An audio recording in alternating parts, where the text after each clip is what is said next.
So we are on our last questions here, Don. I want to know what you saved for me as your finale question. Well, What do you? I'm giving you a softball on this one here. Oh, a softball. All right, I'll take it. How long will Gabe Pena, and I don't want to put an expiration date on your competing. How long? Well, first of all, how long? To give context, how long have you been competing? And sort of disregard maybe the early days. Just say when you really started taking it seriously forward. And how long have you been competing? How long will you compete? Do you kind of think about? And if I'm sure you have, but if you can share, what comes after strongman for Gabe Pena? I started training for strength, with the purpose of getting bigger and stronger, specifically to whether it was chase, any bodybuilding aspirations or eventually strongman. I started training for strength in 2011. Okay, so I was 21 years old. I had my first strongman contest in 2013, and I did not become pro until 2019, and here we are in 2022. So 11 years since I started strength training, and 9 years, 9.5, I guess, since my first strongman competition. That being said, I still feel in many ways that I'm just getting started. My scope in terms of the longevity that I want to have in this sport has always been an extended one. I've been very conscious of the decisions that I make in terms of how I treat my body throughout the. You get a lot of athletes who they burn hard and they burn bright, but it's only for a short amount of time. I want to burn bright for a very long amount of time, and I've always kept that core to my beliefs and how I conduct myself with, training practices, what supplements I take, the outlooks I have on my nutrition. So I do want to be around for a long time, but I also know that this is arguably one of the most taxing sports physically on the body, and asking the body a lot of times to do things that it was not made to do, but challenging those limits of physical performance and strength. That's the essence of the beauty in the sport. So I do want to do the sport for a long time. I certainly will do it until I'm old enough to compete in the Masters, so 40 plus. But I don't know how much further beyond that I will be able to compete at a high level, or want to put myself through the rigors and potential costs of competing at a high level, because honestly, every year after 25, I've started feeling like, the signs of aging that our parents warned us about, and especially even just, I'm 32 now, the 2 years since I turned 30, there have been differences with how my body recovers from certain training stimulus or competition stimulus, to where I have to play things more smartly. And that's just the reality of getting older. It's not something that we're all impervious to, but again, I make those choices with how I conduct myself on and off the competition floor, recovery, nutrition, everything, to where I can have a long go at this sport. I look towards guys like Nick Best, Mark Felix, guys who are operating at the peak of their performance well into their 50s. And that's inspiration for me. That's what I want for myself. But there will be a point where my body cannot keep up to where I want it to anymore, and it will be time to think of life beyond strongman. Strongman will always be in my life, and you've come to know that I have a passion for doing commentary as well. And regardless if my body can compete or not, I will want to stay involved in this sport to a very high and active level, because it has given me so much enjoyment, so much fulfillment. I've met so many people, seen so many beautiful places, and I know there's so many more of those memories yet to be made. So I'm very excited for at least another decade in this sport. And I'm going to do everything I can in my power to make that be so. And even when I can't compete anymore, I will stay involved to whatever capacity possible. But after strongman, in 2018, when I married my wife in Colorado, I fell in love with the mountains. It was kind of like my soul finding a long-lost part of it up there in that high-altitude environment, in the three-dimensional landscapes, the crazy rugged peaks and waterfalls and forests. There will be a part of my life after Strongman where I'm able to drop down a lot of the body weight that makes me a super heavyweight individual, and maybe cut down to some, or I don't want to say cut down, but slowly lean down to something more along the lines of 230 to 250 pounds versus 320 pounds.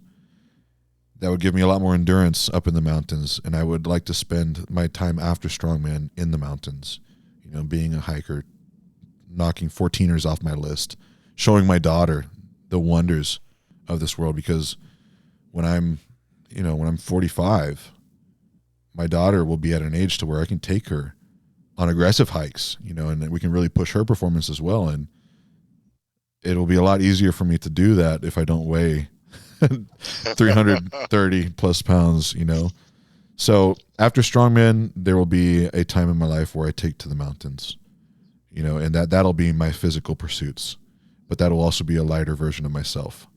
But I see you as just now after hearing that, I just envisioned this Gabe Pena as a park ranger in Colorado. I look damn good in green, Don. I look really good in olive green. My wife has told me that, and so many people have too. But yeah, I could see myself being a ranger. I could see myself being a game warden of sorts. I've always entertained the idea of being involved in search and rescue. And I have found in these recent years that I have, in my love for the mountains, I found a passion for achieving higher viewpoints, being able to really feel small in the magnitude of this world, looking from summits of mountains. Or I found a lot of enjoyment in flying drones. I would love to get some sort of pilot's license at some point, whether it be a helicopter or a plane. I would love that for my future too. And if I could tie that into a career after Strongman, that's just incredible. But I am in a point in my life also where I know what I like and what I want out of it. And I am sure as hell not going to waste any of my precious time on this earth in not following a passion. So after Strongman, you'll find me in the sky somewhere. I've been watching the progression of your drone activity. It has been quite awesome, because I'm a cameraman. I've operated drones for years. I just picture, now that I know your weight, I just picture this 320-pound Gabe Pena with his little controller, just looking at his little screen, just having the time of his life with his big smile. I saw you were swooping through in Colorado. I saw you were swooping through the thing. I see that you love that drone. I love it, man. I love it. That's so awesome. Long range drone flying is definitely a newly discovered passion of mine. So it's fun. What do you got? All right, Don. A tradition with Titan Talk, I like to end all my episodes with the Space Out, where we talk about space. Space is the final frontier. There is plenty of times science will show us that the Earth will come to an end as we know it, and our ability to last as a species largely revolves on our ability to become an interplanetary or an intergalactic species. So I like to use my voice and the microphone to at least get people to talk about space, even if it's just a conversation that they have with someone and talking about it. There was 50 years where we didn't go on the moon, and now we're finally at a point where we're about to go back on the moon again, and it's exciting. But my question for you, revolving around space, earlier this year, the most sophisticated telescope in human history, the James Webb Space Telescope, was launched. A $10 billion infrared camera to peer into the depths of the galaxies and the universe that we've never seen before. Stars so faint that the Hubble couldn't pick it out. Stars so early that their light still has yet to reach Earth and we can't see them. This telescope is out there in space and it's already bounced back some impressive images that the Hubble could not even come close to. My question to you is not specifically on why this telescope is important, but this camera that we have now put into the cosmos, more capable than anything that we have ever put there before, is now getting to tell us stories of our universe, the creation of our universe, stories of planets that could possibly house us in the future, stories of the formations of stars. This camera is telling us stories that we didn't know before. And I want to know you with your background in cameras, in bringing the experiences of these faraway places to people at home to view. What is the importance of cameras being able to tell new stories? What is the importance of looking to the heavens for answers and having a camera able to give us a visual of what these answers could be? So I'm not as well seasoned as you are with space, okay? But I am going to take your topic and I'm going to make it relatable. That's all I want. I have been fascinated as a child and then later on with Egyptians and Mayans, okay? Their understanding of the planet, which they didn't have telescopes, they didn't have airplanes, they didn't have all satellites to be able to understand. They didn't have the technology that we have. And I'm going to now drill it down to the Mayans because that's where my real passion is. They are undeniably the smartest people in the history of humanity when it comes to, I believe, space. I believe we're still behind the Mayans, I feel, in our knowledge and understanding. We are getting visuals that are incomprehensible, but their knowledge and their study of how the planets rotated. I mean, I spent 6 to 8 months traveling in and out of every Mayan ruin in Central and South America with scientists, biologists, researchers, historians, everybody you can name. Governments have given us access into areas that have never been seen before and given us context of how they built certain things based on the stars alignment with this, or at this certain time of the year, or this every 5 years this happens. I'll give you one example. There was one pyramid that was built, and there was only one time, I think it's every few months or something, that a huge snake is visible from the top of the pyramid to the bottom. And the Mayans knew it, and they studied it based on stars and light and the time of day and how the earth rotates, where like every 3 months, or I can't remember exactly now. It was a few years back, but I believe it was every 3 months, this one snake would appear all the way up and down. Now you have to have a cosmic understanding of how the earth rotates. You have to have an understanding beyond just, oh, I'm going to build this pyramid right here and I hope when the sun shines it hits this thing and it makes it look like a snake all the way down.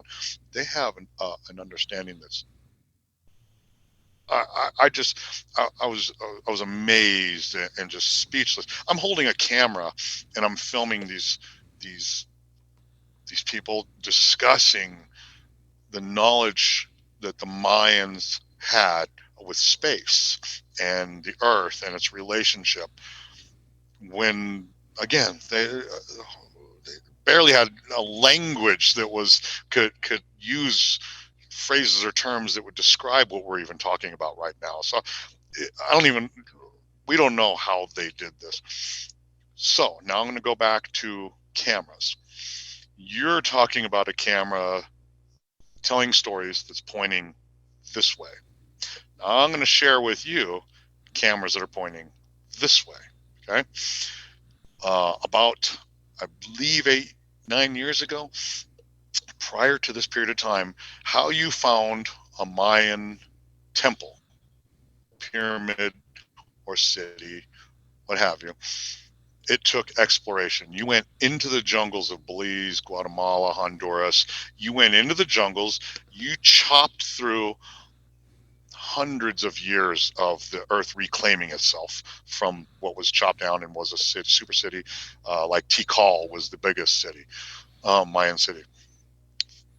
I think 1.5 million people were at Tikal. Major city. The only way it was found was people going through the jungles, chopping stuff down, seeing a mound, and estimating that must be a Mayan pyramid underneath this huge mound of earth that has reclaimed itself. About 10 years or so ago, Dr. Jamie Owie, I believe is how you pronounce his name. He took us through a bunch of temples, and he brought us through Tikal. He brought us through the ATM caves, Aktun, Tunajil, McNall. He brought us through a bunch of things. What he brought to the table was LIDAR. He brought the ability to be in an airplane, shoot signals down that looked through the earth. It looked through the dirt and the trees and the vines and the leaves, and it saw actually just displayed all the pyramids. It displayed all the temples, everything that was rock hard. It displayed all. So now you have this massive explosion in understanding of how large the Mayan empires were, the Inca empires were, basically using this LIDAR technology that's going down, scanning the ground, removing all of the earth and the trees and the dirt and everything, and just giving you full blueprints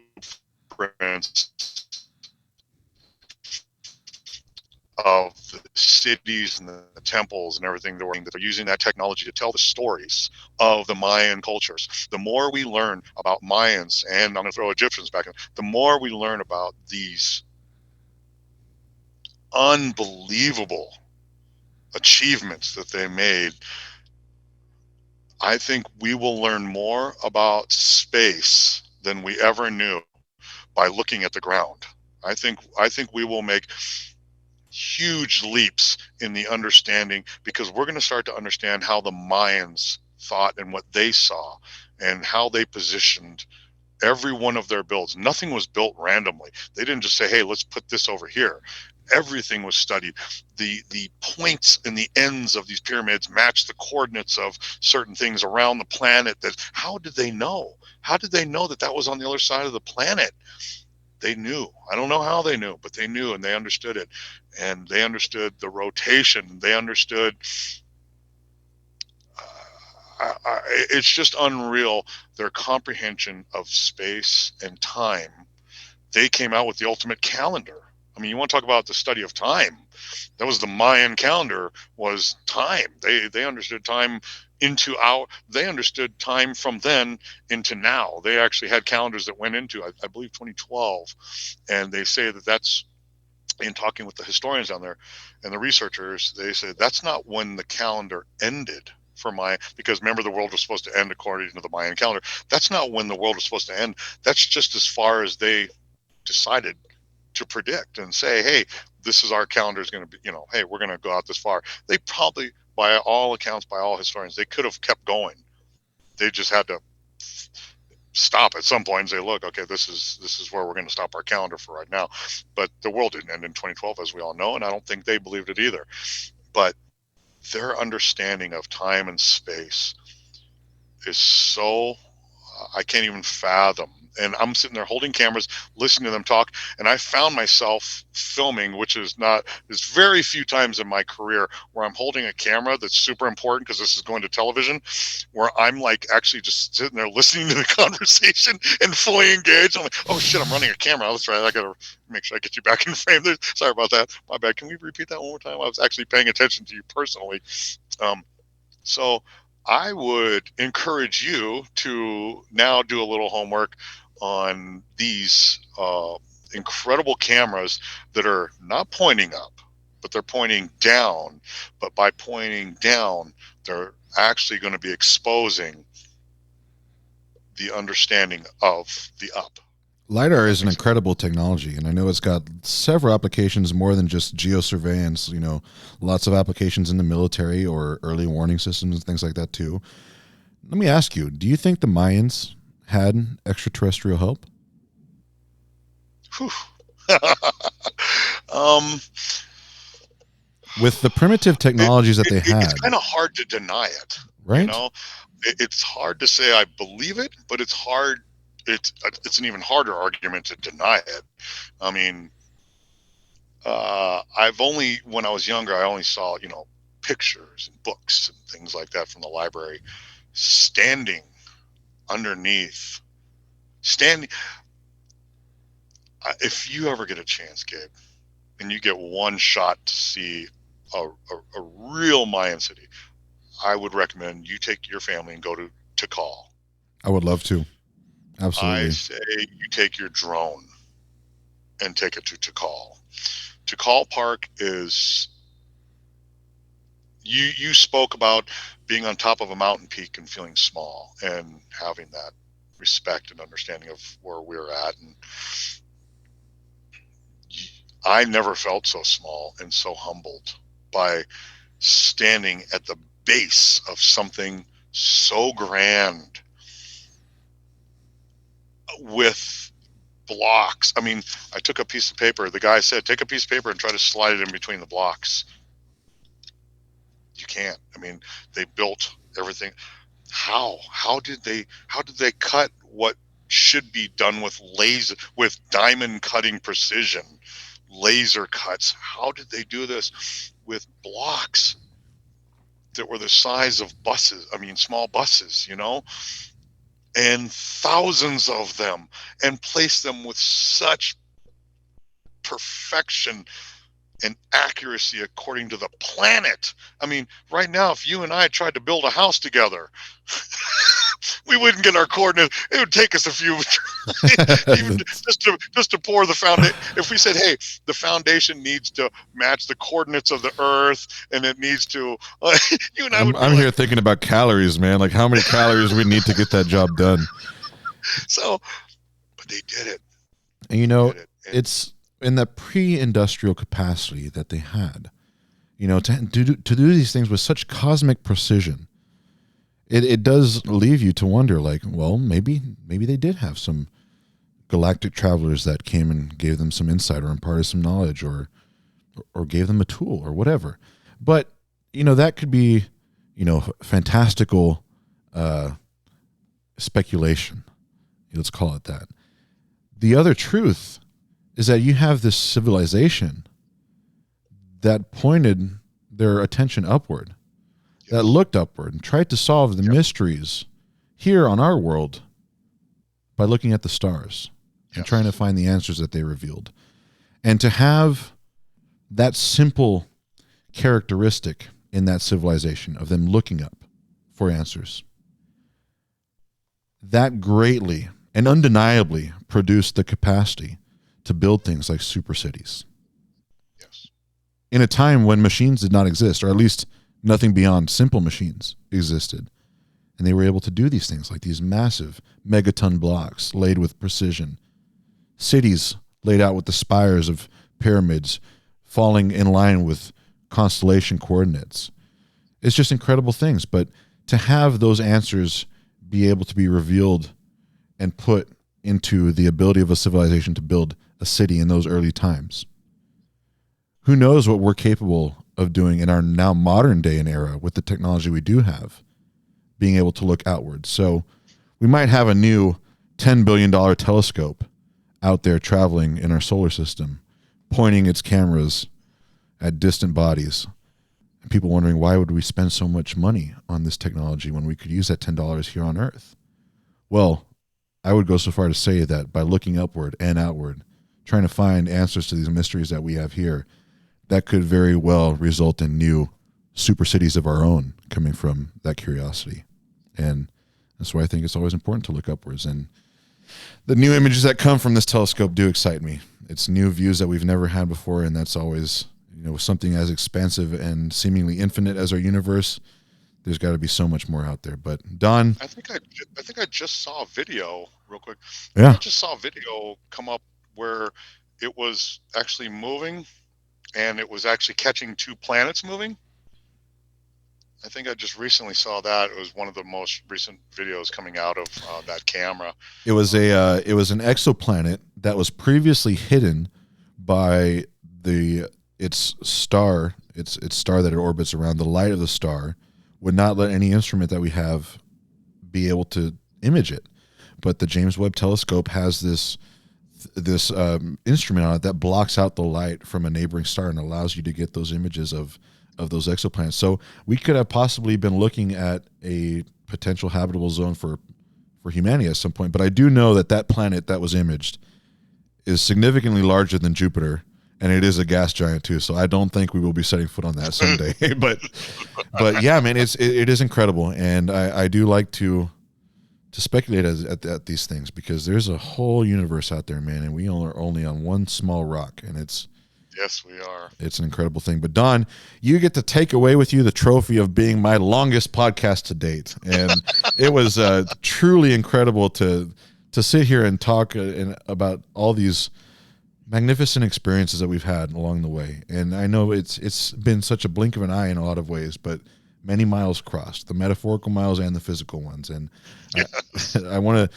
thank you from the bottom of my heart for coming on the show, man. It has been a lot of fun, and I'm always glad to talk with you. Hey, Gabe. Yeah, thank you for today. And you know where my heart stands with the bigger picture of the thank yous that ADL, Nancy, and I both extend from our hearts from our company, more or less personally. But thank you, Gabe. Well, I love you guys, man. It's very easy to want to be around you guys and share the moments whenever we can. But Don, where can our listeners and viewers find you at? Where can they connect with ADL? Everywhere. We're everywhere, man. ADLpro.live obviously is our website. We don't have much on there. We're not real braggadocious. We don't have any things about us too much. We just pretty much just our content. We let our content speak for itself. We don't really speak too much about ourselves. So you won't find much on our website other than shows that we would love for you to go watch the video on demand of any one of the shows. And you're going to find us in Waco this weekend, as a matter of fact, for a regional for the 105s. And then we have a much needed break, probably about 5 weeks, I think, 5 or 6 weeks for, I personally just need to shut it down. Yep. I need to absolutely shut it down. I need to get salmon back in my body. I have challenges with high blood pressure. And so I've been on high blood pressure pills for probably a decade or so. I switched my diet to primarily salmon and rice. Probably 4 times a day I eat salmon and rice. My blood pressure dropped in half. Wow. I now take half my meds, and I'm actually scarily low. I mean, low. It's really incredible what food can do. I have brought my blood pressure back up because I eat out of a lot of Conocos and gas stations right now. I try to prep as much as possible, but your prep can only go so far. It takes you about maybe a week or two into the process. After that, you're kind of on your own. Big shout out to Cracker Barrel. I love Cracker Barrel. Those biscuits, man. Oh man. I can get my simple egg whites and pancakes, just simple. I don't need any oils or anything like that. So I now our route is always planned around Cracker Barrels for some reason. But that's my. So I'm looking forward to just shutting it down, getting some food back in my system, getting back to some training, and spending much overdue time with my wife. And we need our time as much as everybody needs our time. I need time with my wife, my daughter, who I miss so much. Yeah, that's where you're going to find me, is in Waco this weekend and off the radar, driving around in our Humvee and just enjoying the day and just being in the moment with each other. I miss my wife and I miss my daughter. I'm so glad you have some downtime on the horizon. You've definitely earned it. And one thing, what is your Instagram address that viewers and listeners can find you at? Website, Instagram, Facebook. All the same. ADLpro.live. There you go, everyone. ADLpro.live. Try to make it as easy as possible. Yeah, you got it. Ladies and gentlemen, it has been my absolute pleasure to have ADL live on Titan Talk. You all stay safe out there. I hope you enjoyed this special episode. And for all of you, keep wayfaring out there in this universe of power. I will talk to you next time. Thank you, Gabe. Thank you, Don.